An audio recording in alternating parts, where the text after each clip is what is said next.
Okay. Hello, everyone. For everyone that's in here or for anyone that's listening, welcome to episode 3 of our Patreon specific Q&A.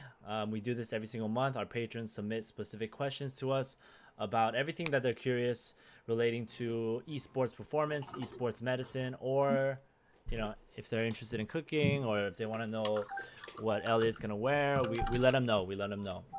It's So always the same thing every it's all day. his closet looks like Dexter's in Dexter's laboratory, right? So everything's Exactly. the Nothing but same. white coats and blue polos. Very nice, very nice. So we had 3 different questions today, and I'm gonna be starting with the first one because it's more of a general question. And this question is that, and there's Kudaloon, nice. I want to get better at gaming.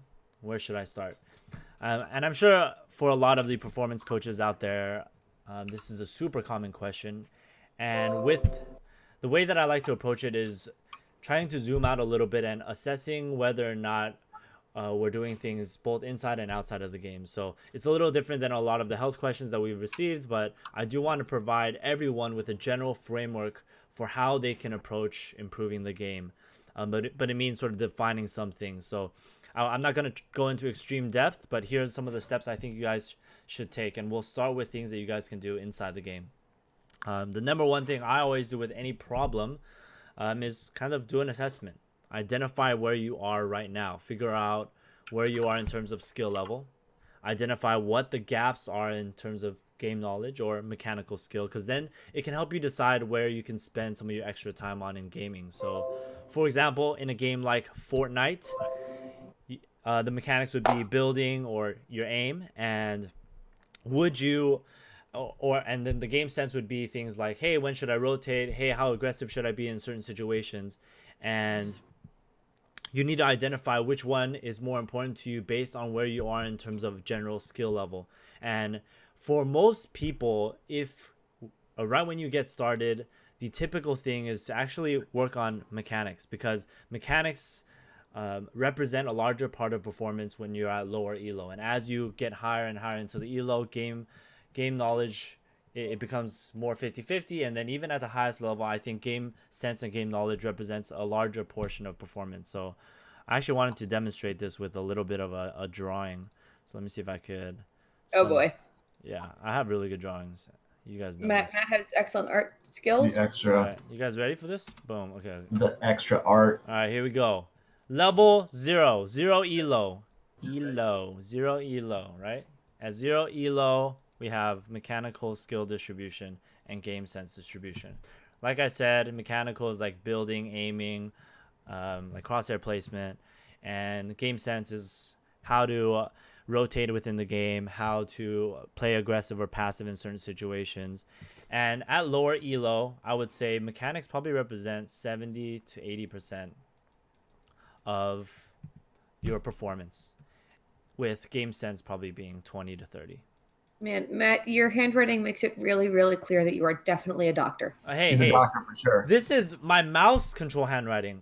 People love my handwriting, okay?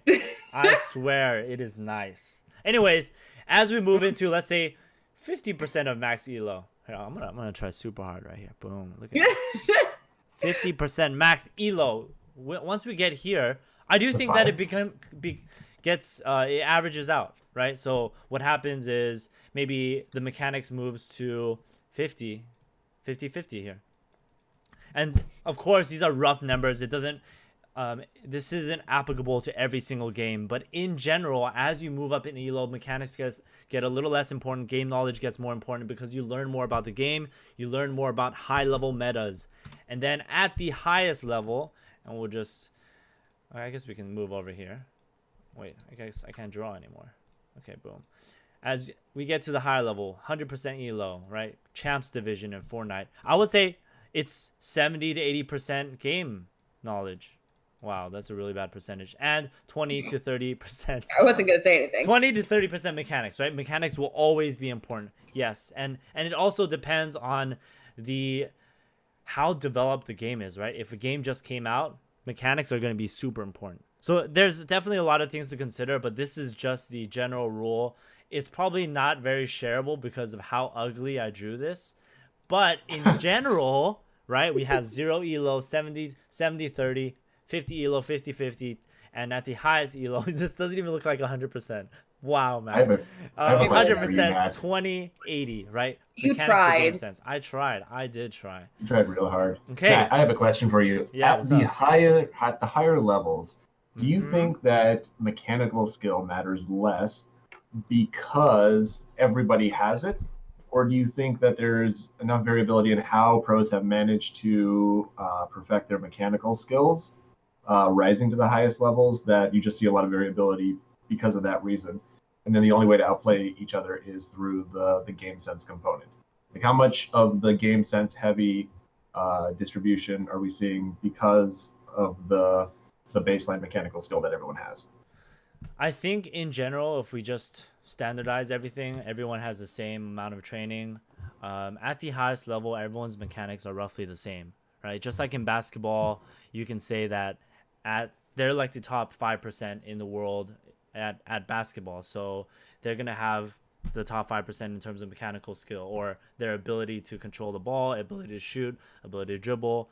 But then in the their knowledge of the game differs by experience. So in the same way, if we bring it back to Fortnite, I would say, like Fortnite, the mechanics work up to a certain level, and once you get into champs, everyone's mechanics are pretty similar, but or even super high level champs. Let's say you're in pro discord, everyone's mechanics are really clean, and then it's just about small decision making and game sense and game knowledge at that point. So I mean, I hope that answers that question. Yes, that's exactly the answer that I was hoping for. Yeah. So Yeah. But I guess getting back into this question, getting back into the question before the drawing, that I distracted everyone with, this, with inside the game, you kind of assess where you are right now, and then once you're able to identify that, you can know what you need to work on, right? Is it mechanics? Is it game sense? And then from there, you should design a plan that will allow you to get better. And that means tracking your results. And that means doing some research to identify, hey, what is the best strategy for myself to improve at game sense? Is it just to keep playing the game? That won't give you as much return on investment in terms of how much time you put in. Maybe working with a coach, maybe working with a mentor, maybe looking at some videos. Those are some things that can shorten your learning curve and allow you to improve more quickly. it's not science unless you write it down. Yeah, exactly. And I just think in general, as a life principle, always tracking things to know if you're making improvement is a good rule to follow. Otherwise, you have no idea whether or not you're making improvements or not, right? Like if you're doing aim training, they use the challenge, or they use the challenge in a game like Kovacs or Aim Lab as a way to help let you know if you are improving. While there are other things that are improving along the way with aim training, like your actual motor coordination, the score can be a general metric for you to identify whether or not you're improving.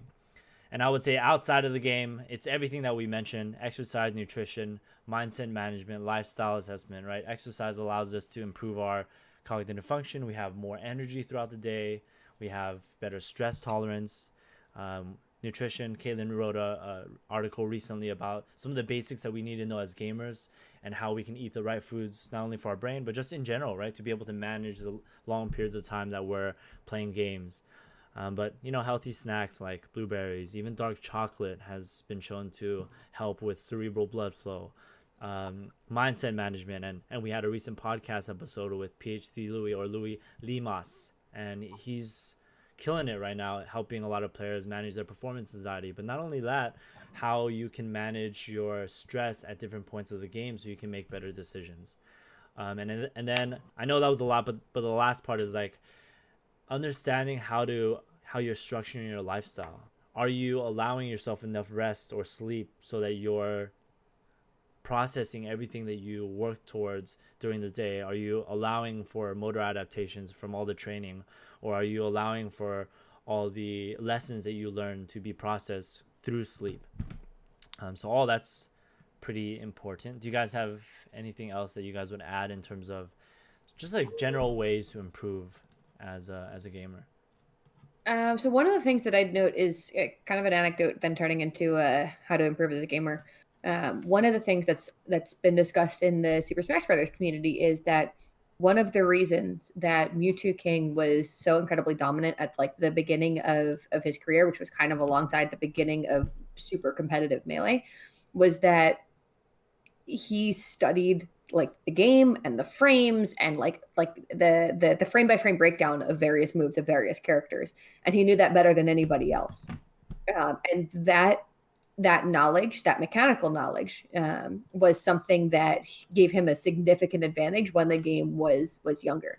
As the game got older, as people practiced more and more and were able to develop a game sense, and were able to develop mechanical skills as a result of it, it became not just about mechanical skills, hi cat, but also about your kind of your knowledge of character interactions and more of kind of the cognitive versus the physical component of a game, if you can really break down a difference between the two. So I think definitely, Matt, what you were talking about with when a game is in its infancy, the mechanical skill is super important, and that's who's going to kind of get ahead early. Definitely makes sense and definitely rings true. I would say, I think regardless of whether you're working on improving mechanical skill or improving your game sense and your game awareness, or your interaction with your teammates if it's a team game, I think you're not going to be well served by grinding 6 to 8 hours at a time of just playing. I think the best thing you can do for yourself, if your goal is to improve at a game, is set specific goals before you play, set specific timelines for when you're going to be playing, and plan to do specific and intentional things. Don't just play and hope you learn something from it. Not to say that there's anything wrong with doing that. It's just not the best way for you to get better. So do a mix of the two. Make sure that you're still enjoying the game, because if you're miserable while playing it, you're going to stop getting better. Totally. I also think just in general, to have intent behind every single thing that you do within the game, outside of the game.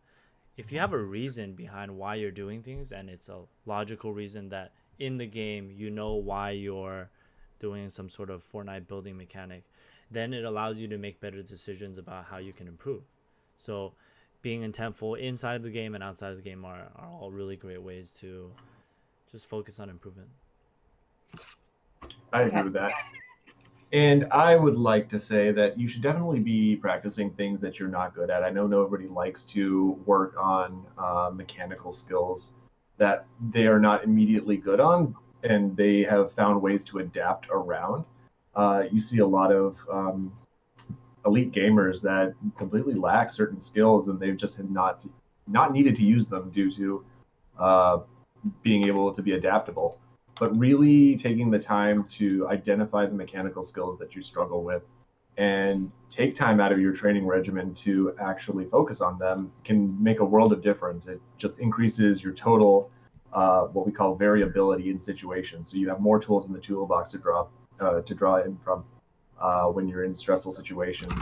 I really think that's important. And also just looking at the way that you're practicing, and the time that you're working on it. So if you're starting with a really, like one of these mechanical skills that you're really bad at and you're trying to get better at it, I would say spend less time practicing it at first. So take little short periods of time, practice the skill, then take a big break, and then practice again, and then take a big break.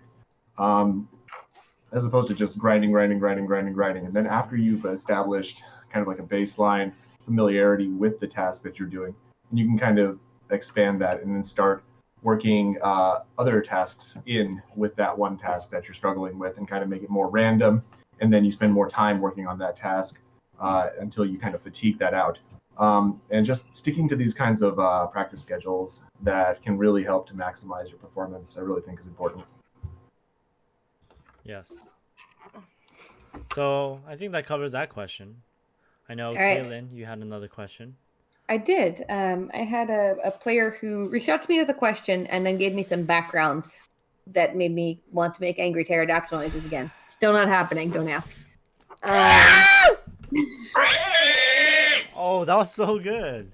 That one was good. You've been practicing. Damn. I need to work on All right. my So this player told me that they had been told by a medical professional of unnamed variety, not as though we've put it in the stream title or anything, that they shouldn't stretch, that they should only ever stretch before they practiced or played, not during and not after, because stretching would increase the inflammation of the joints, which increases over the course of the day anyway. And so it would be additive inflammation. It would make the inflammation worse. And therefore, they should only stretch before they play, presumably because there's no inflammation yet. And that didn't make enough inflammation to be a problem while you were playing. It wasn't terribly logically consistent. I was a little annoyed at it. So here's the thing. I considered the possibility that maybe there is research that I have missed about the impact of stretching on joint inflammation. So I did some digging, and what I found is exactly what I was fairly certain of based on years of experience and a bunch of research I've already read, and going through fucking PT school to get a doctorate in this shit. Namely, that stretching does diddly squat about your joint inflammation. In fact, this is kind of a big deal because we know that stretching will not improve your arthritis, which is your inflamed joints. So we already know that stretching isn't going to positively impact your inflammation in your joints, although it may, of course, result in overall improved pain if part of the issue surrounding your inflamed joints is that you're guarding like crazy and your muscles are super tight. In the same way, it also doesn't make your joints more swollen. So we've kind of got that part of the thing out of the way. Now, I did find there is research that suggests intense stretching can induce acute muscle inflammation. And by acute, we mean it's going to happen for a short period of time and it's going to go away. It also has to be intense, which in a bunch of studies was fairly ill-defined in terms of what is intense versus relaxed stretching. But as a general rule, the stretches that we recommend to gamers aren't intense. They aren't pushed to the point of pain. They are pushed to the point that you feel a stretch, but it's still comfortable because that's what you should be doing unless you're specifically trying to work on muscle length, in which case stretching may or may not actually work. The research is kind of conflicted on it and leaning towards no. Additionally, if you're going to stretch, stretching before you play is not actually the best thing. And I say that with an asterisk because some stretching before you play is fine, but your muscles have this optimal length that they contract from. When you play, you're going to repeatedly contract your muscles. So if you want them to be at the best resting length tension relationship, that is the interaction between how much they need to contract and how far they need to contract from, stretching too much before you play may cause that to be at a suboptimal length tension relationship. Think about, when you see a soccer team going out on a field, they'll do like 2 minutes of stretches. You're going to put a drawing on? Oh, God. Yeah, so you can describe over it. I think you'll like it. Oh, boy. You'll like it. Oh, boy. There. Look at that. All right. Wow. You see that? Oh, you did have the length tension relationship thing ready. Thank you. Oh, wow. So pretty. Okay. So basically the idea being that if your muscles are too tight and too contracted, they've got nowhere to go effectively, and your contraction is therefore going to be less efficient and less effective. That is, it will take more work and do less output, do less function for you. If your muscle is too relaxed, too stretched, then the distance that the muscle has to travel to contract the length that it needs to for the activity you're doing is going to take it longer, it's going to be less efficient, and it's going to take more work to get there. If you're at your optimal resting length, that kind of interaction between the length that it's at and the length that it has to contract further, then you're going to be firing optimally. You're going to feel like you're in that flow state because things are responding as you expect them and want them to respond. So stretching too much before you play can be counterproductive. That's why you see soccer teams, football teams, basketball teams, they don't go out on the field or the court and just stretch. They go out on the field or the court and they do movements that are specific to what they're doing. They progress from general movements, running, jumping, pivoting, to more specific movements involving their specific activity. So kicking a soccer ball. And then within that, defenders split up kicking long balls and strikers split up taking, doing like a 3-man weave, taking shots on goal inside the 18. And then there's some stretching, but it's dynamic stretching. It's not static. It's not hold still for 30 seconds. It's move, because that's what gets your muscles in that optimal rest length tension relationship. And that's what warms your body up. It what gets that good gut blood flow going so that your body has what it needs to perform at a high level. Stretching is useful, however, during and after you play. Because like we talked about with that optimal resting length tension relationship, if you've been contracting the muscle for a long period of time, it may be shortened, or at least temporarily more contracted than it ought to be.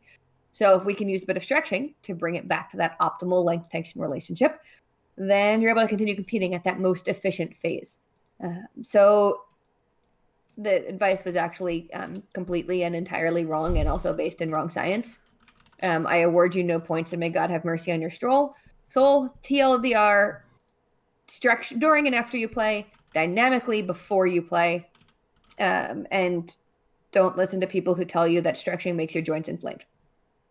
Well said. Very well said. I have nothing more to add to that because Yeah, I I got added the nothing to picture. add either. I had the picture, so You added the picture. It was a good So picture. I have to add something. no. I would like to Or do say, you? Okay, yeah, go. I mean, if you do have an arthritis issue and your muscle is crazy contracted, kind of as a guarding state, stretching is beneficial just because it does allow the entire joint to go through its range of motion and provide nutrition to the joint. That's the only thing I wanted to add. Yes. That's it. That is important. Yes, the Nice. stretching itself has no direct impact on the inflammation of the joint. However, Right. stretching may allow the muscles that attach to that joint to relax more, which lets your joint have full range of motion, which helps with inflammation. So indirectly, it helps. Yeah. All right. Damn. I believe there was also a question for Elliot. All right. Yeah, I got a question in general on Twitter. It was very vague. The question was, how do I make my metabolism faster?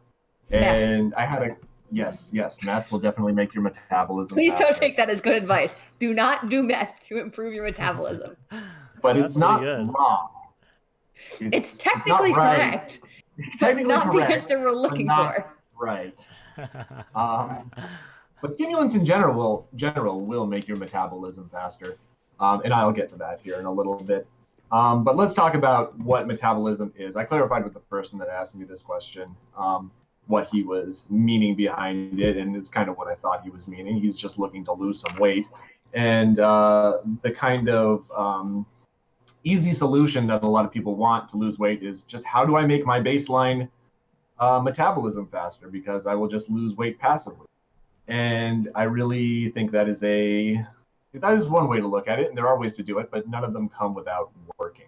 So let's start by talking about what is metabolism. So metabolism is a term that just refers to all of your body's chemical processes, which includes the digestion of food and the elimination of waste. So it pretty much is the process in which your body derives energy from food and uses it to power all of the things that you do. And there really is no big secret on how to improve that process and kind of optimize it to lose weight. There are some things that you can change and some things that you can't change. But one of the things that you can change are your calories in and your calories out. And that's going to come from the food that you eat. So that's the number one thing that you're going to want to look at when you're looking to make a change in your weight status and indirectly your metabolism. There are certain foods that can change your metabolism, like we just said, not meth specifically, but stimulants in general. Things like caffeine can actually increase the amount of energy that your body is using for its different processes. Yeah. Things like cayenne pepper have kind of trace effects on your metabolism as well. So the food you eat can in fact have an effect on it. But the food that you should be concerned about is just your daily dose of calories. Weight loss is just a net equation based on physics of calories in versus calories out. So if you're taking in more calories than you're putting out, you're going to have a problem and start retaining some of that energy as fat stores. So make sure you guys are really looking at what you're eating and making sure you're looking into the types of macronutrients you're eating. If you're feeling hungry all the time, it may be because you are eating a lot of things like simple carbs, sugars, stuff that gets burned really quickly by your system, and stuff that is not really making you full for a long period of time. So you're essentially eating more of it. Things like whole grains are better because they are burned slowly over time and give you energy that lasts throughout the day.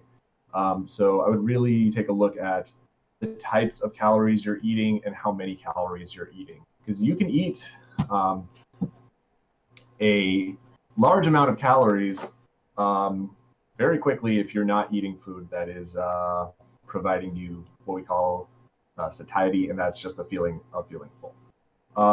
And then we're going to look at the calories that are going out.